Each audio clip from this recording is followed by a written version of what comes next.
मिलेगा महाराज, ऐसी स्थिति बन जाएगी। जितना हो सके अपने बुजुर्ग माँ बाप जो होते हैं ना, माँ बाप साक्षात लक्ष्मी नारायण का स्वरूप होते हैं। किसका स्वरूप होते हैं? लक्ष्मी नारायण का स्वरूप होते हैं।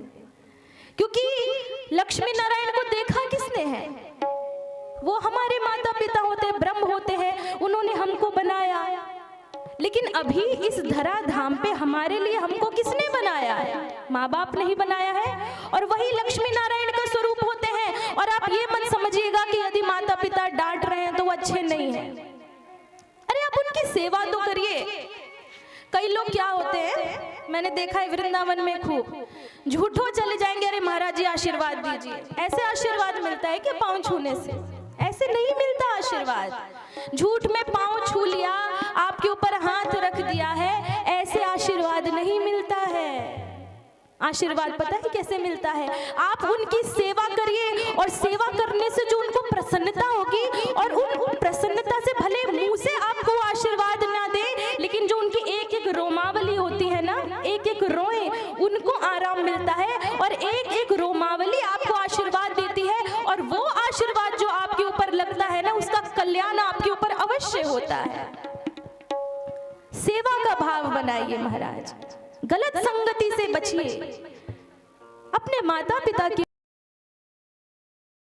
और खासकर भगवान राम जी क्या करते हैं? गुरु गृह गए पढ़न रघुराई। विद्यालय जाते हैं कि नहीं जाते हैं? सब जाते हैं। भगवान राम जी विद्यालय जाते हैं, और राम जी को आप सोचिए विद्यालय जाने की आवश्यकता है? जिनकी एक राम जी को विद्यालय जाने की आवश्यकता है क्या? उनको पढ़ने की आवश्यकता है, लेकिन फिर भी वो पढ़ते हैं। क्यों पढ़ते हैं? बताना चाहते हैं कि मैं भगवान होकर के इस धराधाम पर आया हूं, करने के लिए मैं विद्यालय गया हूं। ठीक उसी प्रकार हे मनुष्य, तुमको भी विद्यालय जाना होगा, और तुमको भी पढ़ना होगा, और इस भारतवर्ष का नाम रोशन करना होगा। पढ़ना अवश्य चाहिए। और यहाँ पर मैं तो देखती हूँ कि लोग कुछ भेदभाव भी करते, बेटों को ज्यादा प्रायोरिटी देंगे, और बेटी को पढ़ा लिखा के क्या करेंगे महाराज? इसको तो जाना है ससुराल, और वहीं जाएगी, हमारी कौन लगेगी? पढ़ाना लिखाना सब वेस्ट। अरे मैं कहना चाहती हूँ कि आप मेरे माता पिता से सीखिए कि हमारा, देखिए हम सच बताएं, हम 4 बहनें हैं, और हम सबसे बड़ी बेटी हैं। और कितने पिता ने मेरे को पढ़ाया, हमको जिस प्रकार से, मेरे पिताजी भी कोई बहुत बड़े सरकारी नौकरी वाले भी नहीं हैं, एक कर्मकांड पंडित जी हैं बस। एक ब्राह्मण होकर के इतने प्रेरणा से उन्होंने हम चारों बच्चियों को बहुत टॉप क्लास नोएडा के सबसे बड़े इंग्लिश मीडियम स्कूल में उन्होंने हमारी एजुकेशन दी है। वो भी ये भी सोच सकते थे क्या फायदा, आप देख ही रहे हैं।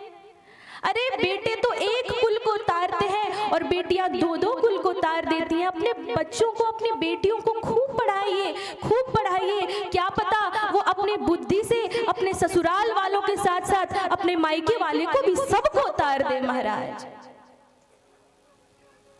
और आज मैं देखती हूँ कि मैं जिनके यहाँ रुकी हुई हूँ ना, मेरे अभिमन्यु मामा जी हैं, उनकी जो मेरी मामी लगेंगी धर्मपत्नी जी, पूरे समय ज्यादा भी उनकी, मैं क्या बोलूं, शिक्षा दीक्षा के बारे में मुझे उतना नहीं पता, लेकिन इतना संस्कार साक्षात लक्ष्मी स्वरूपा है। 24 घंटे देखती हूँ लक्ष्मी सरस्वती की तरह लगी रहती है। धन्य है, बड़भागी है वो कि किस प्रकार एक एक अतिथि का इस प्रकार सेवा में लगी रहती हैं। आप वो बताइए कि उस घर में कल्याण होगा कि नहीं होगा? अवश्य होगा। इतनी सेवा, और धन्य है उनके बच्चे भी कि जैसे मैया के इशारे पर चलते हैं। मैया जो कहना चाहती उससे पहले वो काम करके रख देते हैं। इस प्रकार करिए प्रभु, अपने माता पिता की बात मानिए। अपने बेटी को चांद मत बनाइए कि लोग उसको घूरे। अपनी बेटी को यदि बनाना है तो सूर्य बनाइए जो उसकी तरफ देखते भी डर जाए महाराज, ऐसा बनाइए, काबिल बनाइए उनको, क्योंकि जीवन का कोई भरोसा नहीं है। लोग कहते हैं कि हम अपने बच्चों को पढ़ाएंगे, पढ़ाना तो अत्यंत आवश्यक है कि हमारे बुढ़ापे में सेवा करेगा हमारी। अरे मैं कहती हूँ सेवा करवाना ही क्यों चाहते हो, सेवा करवानी ही क्यों है? मैं तो कहती हूँ भगवान से इतनी प्रार्थना करो, प्रभु इतना जीवन दे देना कि हम किसी से सेवा लेने लायक ना रहे, हम किसी की सेवा कर पाए, हम सेवा कर पाए। भगवान से केवल और केवल प्रार्थना करिए, शिक्षा लीजिए, संस्कार लीजिए, पढ़िए, अपनी बेटियों को पढ़ाइए महाराज। लोग बेटा बेटी में भेदभाव करते हैं। अब आप एक बात बताइए, क्या भगवान ने अलग अलग माता के कोख बनाए हैं स्पेशल कि बेटे के लिए 5 स्टार वाला कोख बनेगा और बेटी के लिए अलग से झोपड़ी की तरह बनाओ जी? वो गरीब घर से आई है, वो झोपड़ी से आई है, ये बेटी है, तुच्छ है, और जो 5 स्टार स्पेशल कोख जो है वॉर्म है मदर का, उससे बेटा आया है तो ये एकदम बड़ा है। ऐसा तो भगवान ने नहीं बनाया है ना। जिस कोख से बेटा जन्मता है उसी कोख से बेटी भी जन्मती है। जिस कोख से भगवान विष्णु नारायण जन्मते हैं उसी कोख से मैया वैष्णवी भी जन्मती है। जन्मती है कि नहीं? प्रकार आती है। तो क्यों भेदभाव करना है?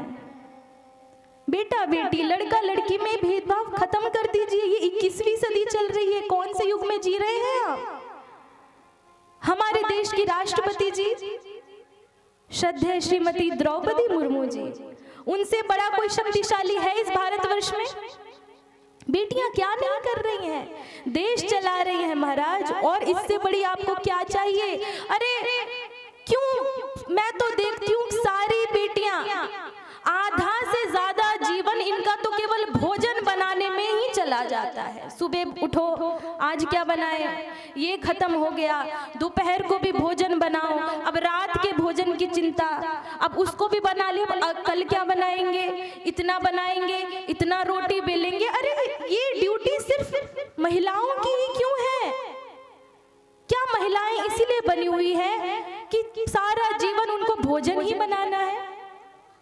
वो इसीलिए बनी हुई है क्या? नहीं, आजकल का युग बदल गया है। बेटे भी यदि पढ़ने जा रहे हैं हॉस्टल में तो बेटियां भी पढ़ने जा रही हैं। सेल्फ डिपेंडेंट बनाइए सबको।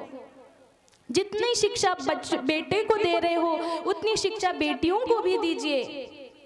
जितना कुकिंग की स्किल्स, खाना बनाने की स्किल्स बेटियों को आवश्यकता है, उतना बेटों को भी खाना बनाना सिखाइए कि खाना बनाना सिर्फ बेटियों का काम नहीं है, खाना बनाना बेटों का भी काम है। इसमें शर्माइए मत। क्या रे, कहाँ तुम जेनी वाला काम कर रहे हो? समझते हो ना? देखो मैं ना आप लोगों की भाषा बोल लेती हूँ, थोड़ी टूटी फूटी, कोशिश करूंगी बोलने की। बुझली कि ना बुझली? हमार भसवा समझ आप करो हो। तो इस प्रकार महाराज अपने प्यारी प्यारी नन्ही नन्ही फूल कुमारियों को पढ़ाइए। और देखिए, हम इसी गिरिडीह, ये जो स्थान है ये मेरी मातृभूमि है। मैं सच बताती हूँ, यहाँ पे मेरे माता पिता का जन्म हुआ है। हमारा जन्म भले ही नोएडा वृंदावन में हुआ है, लेकिन माता पिता का जन्म यहाँ हुआ है, तो ये मेरी मातृभूमि है और मेरे लिए ये भूमि पूजनीय है। गिरिडीह का जो इलाका है, ग्राम है। लेकिन कहीं पर भी आप अपने फेसबुक पे जाओ तो गिरिडीह टाइप करने से नहीं आएगा लोकेशन। आपको टाइप या तो रांची करना पड़ेगा या तो देवघर करना पड़ेगा, तब समझेंगे कि अच्छा रांची जहाँ पे महेंद्र सिंह धोनी रहता है, देवघर जहाँ पे वैद्यनाथ धाम है, तो गिरिडीह क्यों इतना पीछे है? गिरिडीह में क्या ऐसा नहीं है महाराज? गिरिडीह भी तो कितना अच्छा है। गिरिडीह में बाबा वैद्यनाथ के भाई जागन्नाथ धाम है, इतना बड़ा शिवलिंग है, इतना पवित्र स्थल है, तो इसको क्यों पीछे कर रहे हो? देवघर आगे बढ़ रहा है, बड़े बड़े एयरपोर्ट्स बन रहे हैं वहां पे, बड़े बड़े IITs बन रहे हैं, हॉस्पिटल्स बन रहे हैं, सबका डेवलपमेंट हो रहा है, तो ये इलाका क्यों पिछड़ रहा है? इसको भी तो आगे बढ़ाना है ना। तो ऐसा मत करिए। ऐसे कुछ देखिए, यदि आपको अपने क्षेत्र गिरिडीह को आगे बढ़ाना है तो क्या करना होगा? जो काम कर रहे हैं तन मन धन से करिए। जो भी कर रहे हैं, स्कूल में जा रहे हैं तो स्कूल में टॉप करिए, क्रिकेट में जा रहे हैं तो क्रिकेट में आप इतनी मेहनत करिए कि आप ही का सिलेक्शन हो जाए। कहां से आए हैं? गिरिडीह से आए हैं। अच्छा, गिरिडीह से आए हो। कबड्डी में जा रहे हैं, मेरे एक छोटा भाई है सूरज तिवारी, वो कबड्डी में आगे निकला है। नाम कहाँ का आता है? कुलमंडी ग्राम का है।